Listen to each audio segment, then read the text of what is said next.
All right, welcome back. It's me, Naomi Smalls, and we are here with From Head to Toe, recapping RuPaul's Drag Race Season 18, Episode 11. This week, the queens were challenged to roast the icon, the legend, Miss Mouth Pop herself, Alyssa Edwards. But here on From Head to Toe, we are here to talk about the fits and fashions walking down the runway. Up first, we have RuPaul, and RuPaul comes out in this frosted peach blonde circular wig moment. She has all the flower accoutrements pinned into the wig. She's doing this big cage dress mini look, high neck, purple stockings, large purple iridescent platforms, and she looks a million feet tall this week. RuPaul is leaning into florals for spring. She has the gold mixed in with the purple, which I thought was a really nice complementary way to approach this. I feel like if she was silver, chrome mixed with this lavender detail, it'd be like a lot more of a cold look, but because I think RuPaul is such a warm, colors look great on her. I feel like she leans more towards the warmth than she does towards the ash. That I thought that adding in that like rose gold and gold mix was very smart. This is a very, very, very high neck on RuPaul. I feel like we never really see her in something that's like, I feel like we never see RuPaul in something that's like hugging the base of her neck. This is like normally open. I'm not sure if it's because she is doing such a graphic leg on the lower half of her look to maybe, I don't know, to offset that. Ru is wearing a pink to purple fade ombre nail, which we gotta love the detail.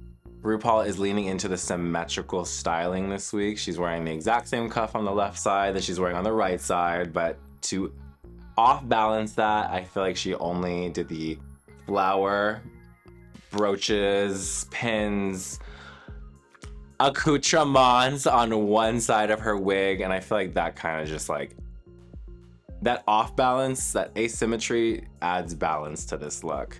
It's a very different look. I feel like I've never seen Ru in something like this. I've never seen Ru in a platform purple heel like this. The way that these like laser cut foil plasticky flowers are on this dress actually reminds me of Club 96, which was styled by Valentina. I think she just had two of the same looks, and I said, I think I can fit in that, and you know what? Since she's a little girl, I was scared. Up next, we have the all-star, the global queen, Alyssa Edwards. And she comes out in this full gold look. I mean, she looks like $1 million. You gotta give it up. Alyssa Edwards is always in some crazy, extravagant look, crazy detailed look. She obviously spends coin tatas on her look. This is $450, that is $35. I feel like Alyssa only feels like herself these days in these huge, ginormous wigs, and it just fits her huge, ginormous personality. Is ginormous even a word? I actually like, maybe because it is Alyssa Edwards, I'm sold on the way that the rhinestones are done on this wig, bordering each wave, hugging around that like space agey updo moment. She is, I mean, you gotta love Alyssa Edwards. This nude illusion that she's wearing to keep the dress up and sturdy is like a perfect match. Honestly, I put it in my notes that I think it's a perfect illusion match, but I'm gonna have to watch it back because I never even saw like a crease, a wrinkle, but I'm just assuming that this dress is so heavy that it needed some structure to like stay up and stay on her shoulders. She is in high whore drag, and I feel like this is exactly how you should step back onto the main stage as a former winner and as the queen of the night who's gonna get roasted by all these noobs. Alyssa Edwards is wearing like a stacked gold platform heel that is very similar to Ru's, and I feel like they either ordered them from the same site or maybe Alyssa brought an extra pair, or Ru had an extra pair that went perfect with Alyssa's, but I feel like Ru is really like, even if you can't remember her name, Alyssa Edwards, Ru loves Alyssa. I love that the top of Alyssa's bustier is almost kind of like a wing, like everything's cut into those like feathery shapes. And I even like that it has like that like wiry stoned moment, kind of like organically falling throughout the leaves. It adds like some ease to this look without everything looking like so structured, so like robotic gladiator high priestess woman. It adds some like flirty elements to it, and why not add some flirty elements to it? All right, and the theme of this week's runway is swept away. I'm assuming the brief was they had to hit the runway, walk to the bottom, and then wins.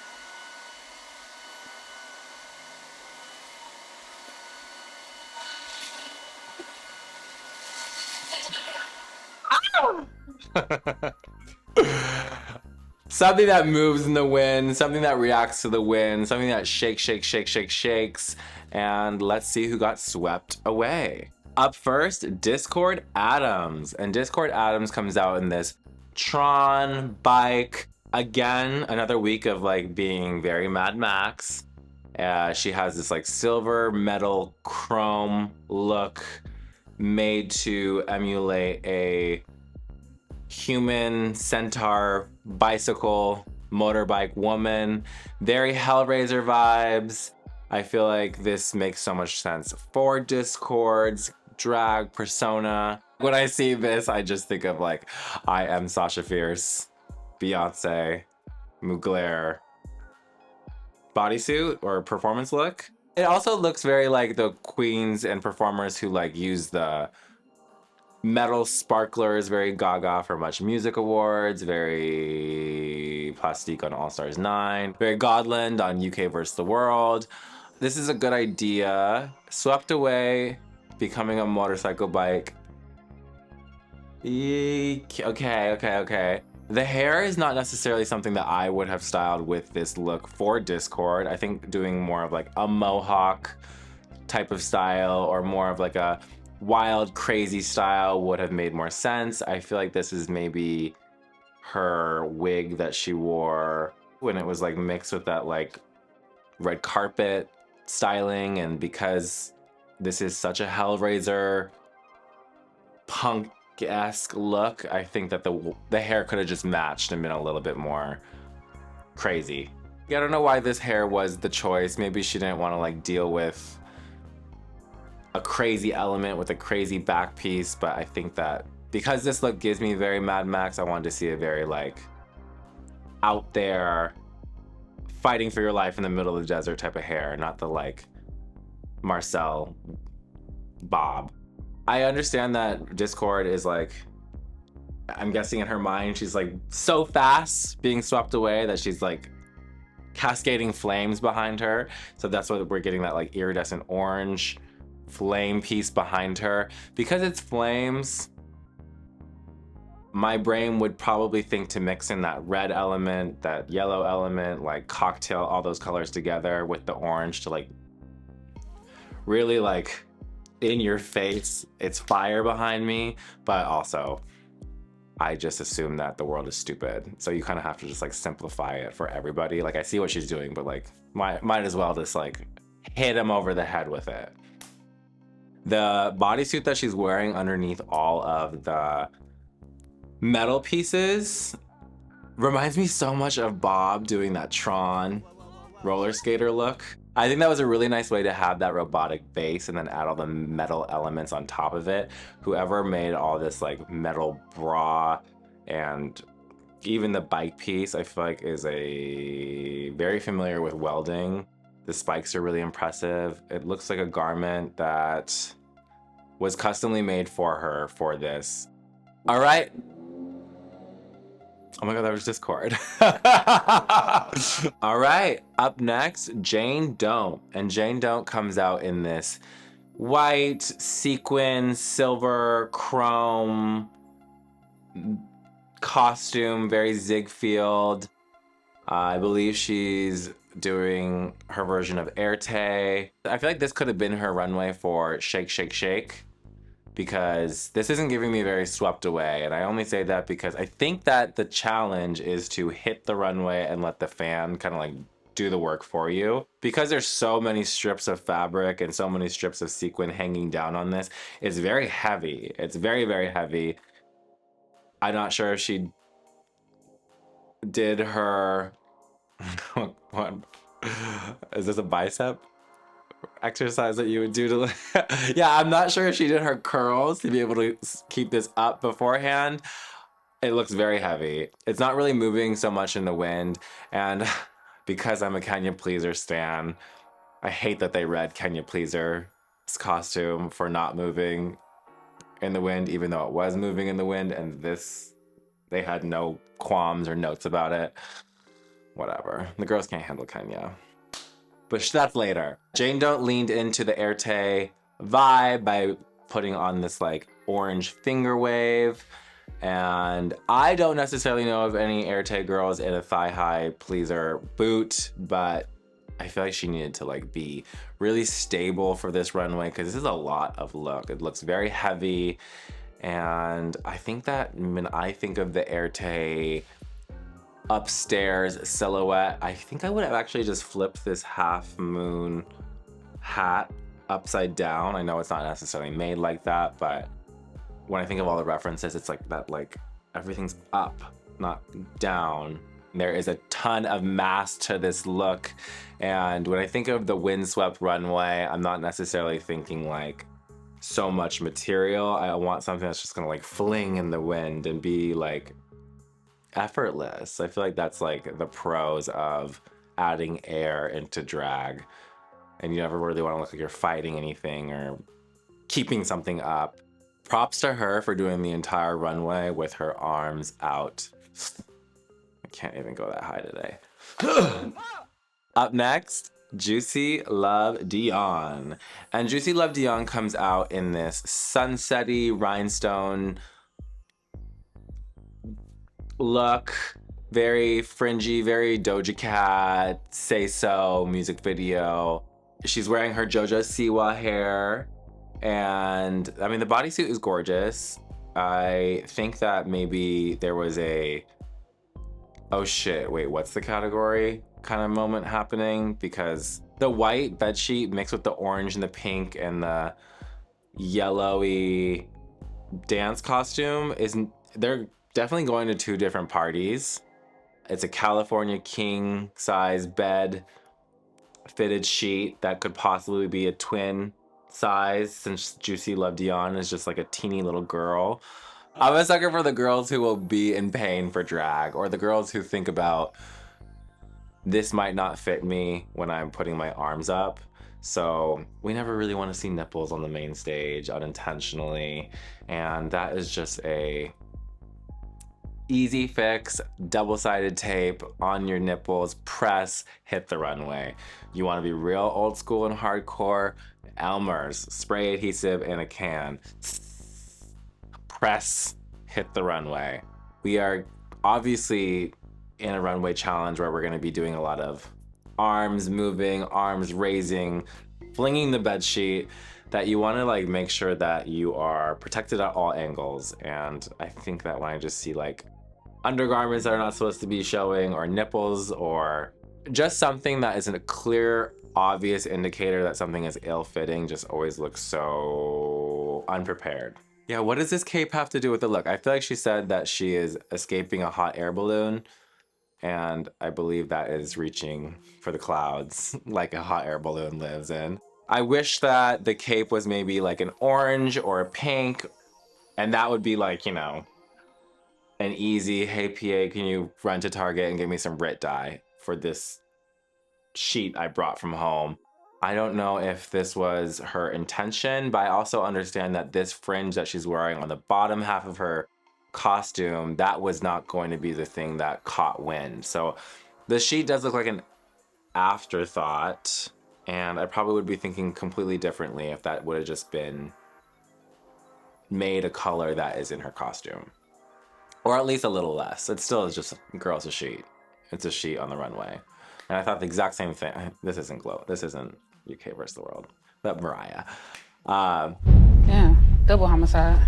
And she's wearing a matte panty on the runway with this, which is just such a whoa with all the rhinestone detail of her costume. It would have been nice to just carry those rhinestones into the look. I know we're only seeing it from the back shot, but we're still seeing it, so might as well throw some glitter on it. Up next, Darlene Mitchell. And Darlene Mitchell comes out in this metallic purple and green and blue suit stripped with this blue ostrich feathers. And then she has like a matte white lavender watercolor floral wings, bat wings, flags sewn to the bottom of her sleeve. And she's carrying a customized umbrella to match.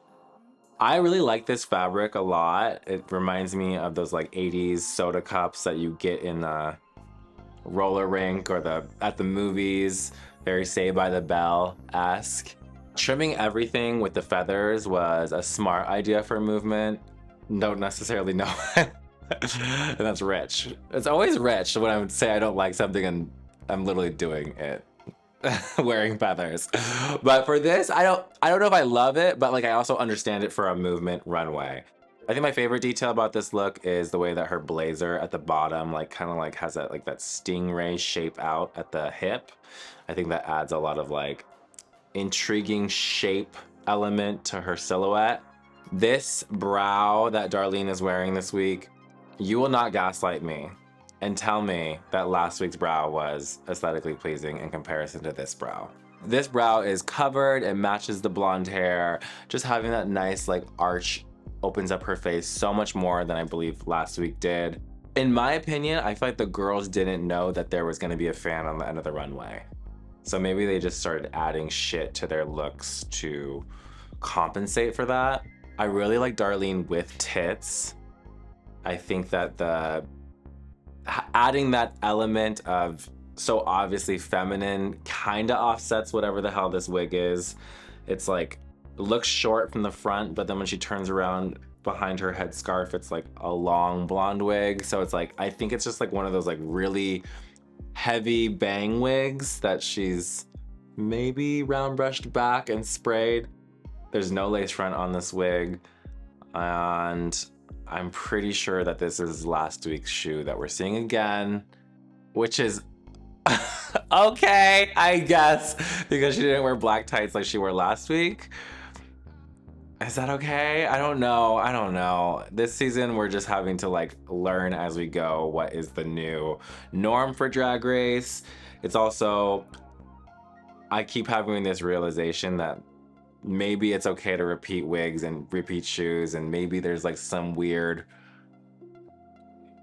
standard that you go into Drag Race where you're not supposed to do that, but like drag is so fucking expensive. The world is getting even more expensive that yes, you should be able to repeat things, but like maybe just an episode apart. Maybe just an episode apart.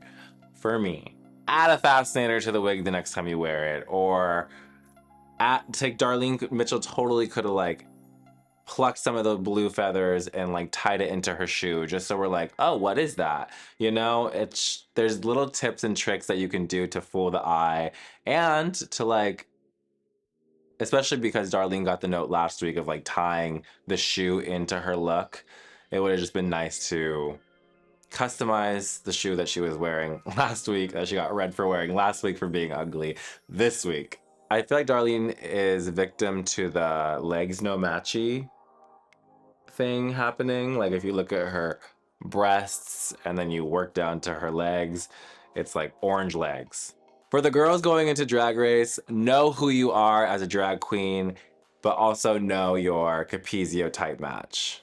Up next, Kenya Pleaser. And Kenya Pleaser comes out in this black afro puff, tooth fairy, girly lavender concoction. It's very, I mean, she's dressed like a fairy. Kenya is a fairy this week. I love this. I feel like she looks gorgeous. This color on her is everything. What's better than one Afro puff snatchback wig? Snatchback wig with 2 Afro puffs. I love the detail of all this braids going into the hair.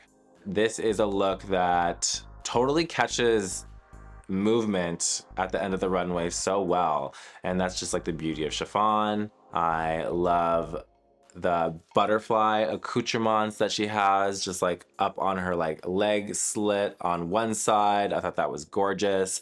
If I were to add those butterflies anywhere else, maybe just some into like the puffs, just because her hair is so soaking in all the light. I love Kenya Pleaser's makeup tonight. I feel like between the roast and the runway, she added in like so much highlighter, and I feel like this was like the perfect look to add some fairy dust to, dressed as a fairy, and like highlighter is so... maybe the girls are back on it and I'm just late to the party, but like I always think of it like 2016, 2017, very Farrah Moan. So it's nice to see that creeping its way back into the main stage.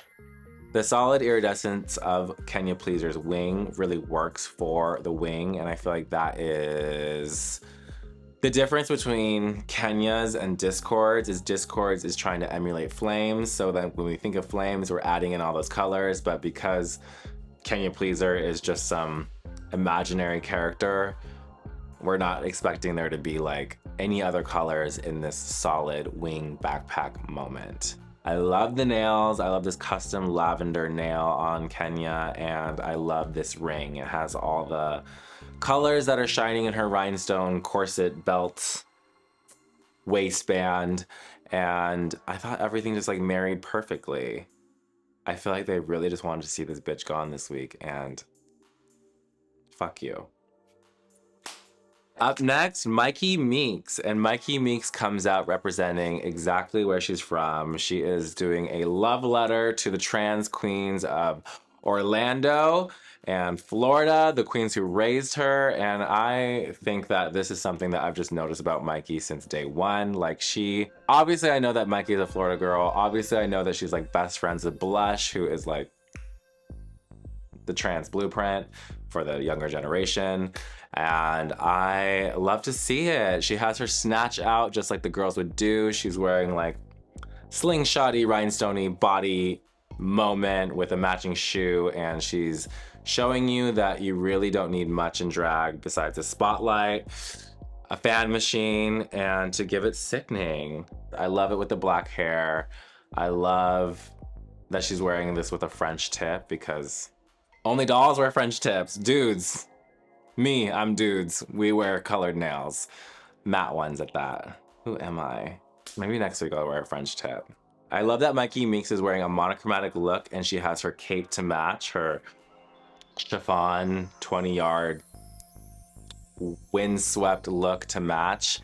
We would be looking at this completely differently if MYKI MEEKS was wearing a white chiffon cape or any other color behind her, but I think that this just like looks so good in the wide. It looks so good with those like neon lights of the main stage behind her. And this is a great night for MYKI MEEKS. Up next, NINI COCO.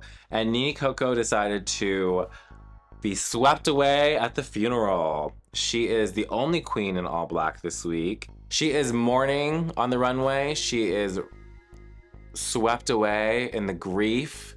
She is in a black velvet mini dress that is ruched at the breasts and at her crotch. She is doing that like sheer polka dot stockings and the sheer polka dot glove. Again, this bitch hates having her skin out.